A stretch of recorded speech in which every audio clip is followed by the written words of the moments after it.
எசாயா 11ஆம் அதிகாரம். ஈசாய் என்னும் அடிமரத்திலிருந்து துளிர் ஒன்று துளிர்விடும். அதன் வேர்களிலிருந்து கிளை ஒன்று வளர்ந்து கனி தரும். ஆண்டவரின் ஆவி அவர் மேல் தங்கியிருக்கும். ஞானம், மெய்யுணர்வு, அறிவுத்திறன், ஆற்றல், நுண்மதி, ஆண்டவரை பற்றிய அச்ச உணர்வு இவற்றை அந்த ஆவி அவருக்கு அருளும். அவரும் ஆண்டவருக்கு அஞ்சி நடப்பதில் மகிழ்ந்திருப்பார். கண் கண்டதை கொண்டு மட்டும் அவர் நீதி வழங்கார். காதால் கேட்டதை கொண்டு மட்டும் அவர் தீர்ப்பு செய்யார். நேர்மையோடு ஏழைகளுக்கு நீதி வழங்குவார். நடுநிலையோடு நாட்டில் எளியோரது வழக்கை விசாரிப்பார். வார்த்தை என்னும் கோலினால் கொடியவரை அடிப்பார். உதட்டில் எழும் மூச்சினால் தீயோரை அழிப்பார். நேர்மை அவருக்கு அரைக்கச்சை, உண்மை அவருக்கு இடைக்கச்சை. அந்நாளில் ஓநாய் செம்மறியாட்டு குட்டியோடு தங்கியிருக்கும். அக்குட்டியோடு சிறுத்தை புலி படுத்துக்கொள்ளும். கன்றும் சிங்கமும் கொழுத்த காளையும் கூடி வாழும்.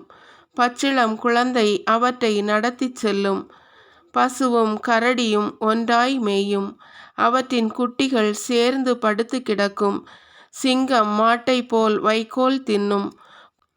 பால் குடிக்கும் குழந்தை விரியன் பாம்பின் வலையில் விளையாடும்.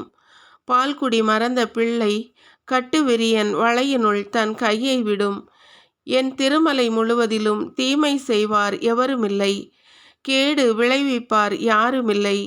ஏனெனில் கடல் தண்ணீரால் நிறைந்திருக்கிறது போல மண்ணுலகம் ஆண்டவராம் என்னை பற்றிய அறிவால் நிறைந்திருக்கும்.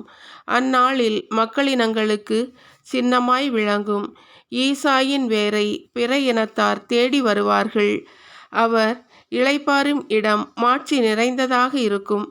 அந்நாளில் என் தலைவர் மீண்டும் தம் கையை நீட்டி அசீரியா, எகிப்து, பத்ரோசு, பாரசீகம், எத்தியோப்பியா, எலாம், சினார், ஆமாத்து முதலிய நாடுகளிலும் கடல் தீவுகளிலும் வாழும் தம் மக்களுள் எஞ்சியிருப்போரை தம் நாட்டிற்கு திரும்பி கொணர்வர். பிற இனத்தாருக்கென ஒரு கொடியை ஏற்றி வைப்பார். இஸ்ரவேலில் நாடு கடத்தப்பட்டோரை ஒன்று திரட்டுவார். யூதாவில் சிதறுண்டு போனவர்களை உலகின் நாற்புறத்தில் இருந்தும் கூட்டி சேர்ப்பார். எப்ராயிமின் பொறாமை அவர்களை விட்டு நீங்கும். யூதாவை பகைத்தோர் வெட்டி வீழ்த்தப்படுவர். எப்ராயிம் யூதா மேல் பொறாமை கொள்வதில்லை. யூதாவும் எப்ராயிமை பகைப்பதில்லை. அவர்கள் இருவரும் சேர்ந்து மேற்கிலுள்ள பெலிஸ்தியரின் தோள்மேல் பாய்வார்கள். கீழ்த்திசை நாட்டினரை கொள்ளையடிப்பார்கள். ஏதோமையும் மோவாபையும் கைப்பற்றி கொள்வார்கள். அம்மோன் மக்கள் அவர்களுக்கு அடிபணிவார்கள். எகிப்தின் கடல் முகத்தை ஆண்டவர் முற்றிலும் வற்றச் செய்வார். பேராற்றின் மேல் கையசைத்து அனல் காற்று வீசச் செய்வார்.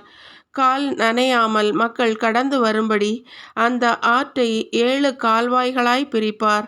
இஸ்ரவேலர் எகிப்து நாட்டிலிருந்து வந்த நாளில் பெருவழி தோன்றியது போல ஆண்டவரின் மக்களுள் எஞ்சியிருப்போர் வருவதற்கு அசீரியாவிலிருந்து பெருவழி ஒன்று தோன்றும்.